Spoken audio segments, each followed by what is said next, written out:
Speaking at State House, Nairobi, where he hosted a media breakfast, the president insisted that the stalemate with teachers' unions will only be resolved when reason prevails. He affirmed that the laptop project will go hand in hand with rural electrification program in more schools and homes. We're not opposed. Let us look at other areas of recurrent expenditure where we can cut.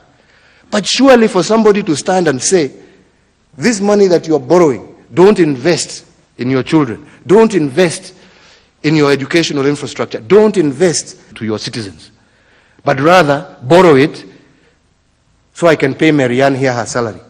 The Kenyan National Union of Teachers, which has led a nationwide teacher strike, has maintained that the laptop project was ill-advised and that the money should have been allocated to pay allowances owed to teachers. Why did they go for laptops at the expense of teachers?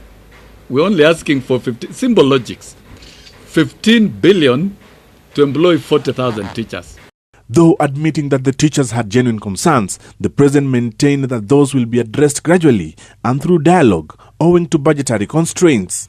This is an issue that you agreed 15 years ago when some of us were nowhere close to being anywhere in government. Now we are only here for 3 months and you're telling us what 2 governments over a period of close to 15 years have not delivered. You expect us now to do in 3 months. In an indication that the teachers' strike that has now persisted for 18 days is bound to enter its 4th week, Kenyatta said that there is still no agreement with Knut, but that it was teachers to blame for the stalemate. In a nutshell, let me put it to you this way. There is nothing closer and we are working day and night.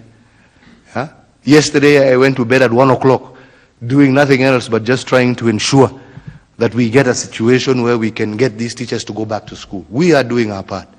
Despite the signing of an agreement by Kupet, Knut has maintained that its membership is not part of the deal and that the strike will only be called off once 47 billion shillings is availed to pay off allowances.